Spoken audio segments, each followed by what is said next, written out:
And savvy pensioners could be more than, close to $2,500 better off this financial year due to an increase in a little known government threshold. That's according to KeyInvest. Tom Huntley is the head of investor distribution at KeyInvest. He joins us now. Tom, welcome. Good to talk to you. So this actually involves funeral bonds. How's Andrew? Thank you. Thanks for having us back on. Indeed, the funeral bond exempt threshold limit means you can invest up to now $15,750 in a funeral bond per individual and have that exempt from means testing under asset and income tests applied by Social Security, such as Centrelink and Department of Veterans Affairs. Just explain to us what a funeral bond is. Good question, Andrew. It is used by some, but it is still much to be explored. So a funeral bond is basically putting money aside for your future funeral expenses. So as an investor, you're actually investing in your future funeral. So ultimately, you don't get access to those funds. Your family does when you pass. And when they do pass, there's a few small processes they need to go through in terms of claiming that. And then we make those funds available to loved ones. So rather than have a financial burden to fund what is not insignificant costs these days, funds are made available and they can focus more so on the grieving and celebrating your life rather than having to try and find this money to pay for what you want to send you off into the next world. So a funeral bond, those who have one then can make an additional contribution.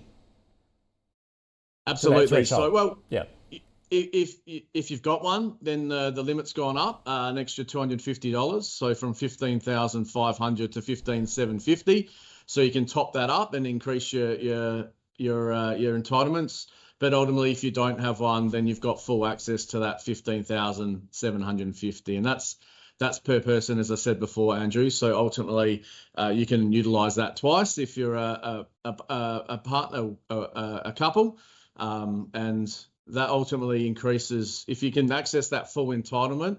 If you can put that full amount in, the $15,750, that increases your Social Security entitlements by $1,228.50 per year for the rest of your life. So it can ultimately, if you're investing early in an pension age and you're 67 and you live a happy, healthy, long life, then ultimately you're taking advantage of that for many years to come. So you are a provider of funeral bonds there at KeyInvest then. I mean, how popular are these and what are they becoming more popular? They're popular in different facets. So we look after funeral directors. So you go and you want to pre-plan your funeral with a funeral director. Maybe your spouse has passed away and it was a bit traumatic and you're thinking about the impacts on loved ones. So you can go and see a funeral director and say, I want that coffin, I want those flowers, I want to prepay for it now. They're not allowed to hold on to that money when you pay for that contract. So they invest in a funeral bond, such as with KeyInvest. My role, Andrew, at KeyInvest is looking after financial advisors. So particularly for clients that are on Social Security and are looking to maximise those entitlements for their clients. And we see financial advisors utilise funeral bonds as part of their broader recommendations, and you can ultimately invest direct. But in the main part, funeral directors, increasingly so, and then financial advisors. But I think from a financial advisor perspective, the Social Security is always the lead in terms of increasing that. Having been in advice previously, I get that, but now being on the product side, that peace of mind is paramount.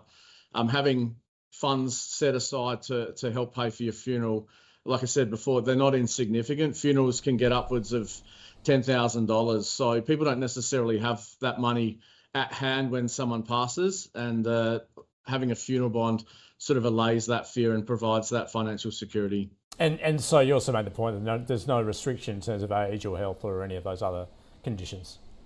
So it's an investment, it's not insurance. So we're not critiquing your health, your age, etc. You're ultimately putting it in.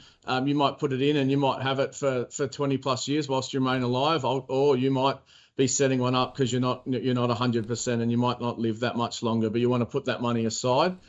Because when you do pass, your funds, depending on if you have a partner or not, if you don't, you're a surviving spouse, sole surviving spouse, your funds when you do pass can get freeze from a bank account perspective. And so these funds provide that ready access to funds that family members who may be entitled to proceeds future through an estate can get their hands on far quicker to pay those funeral costs.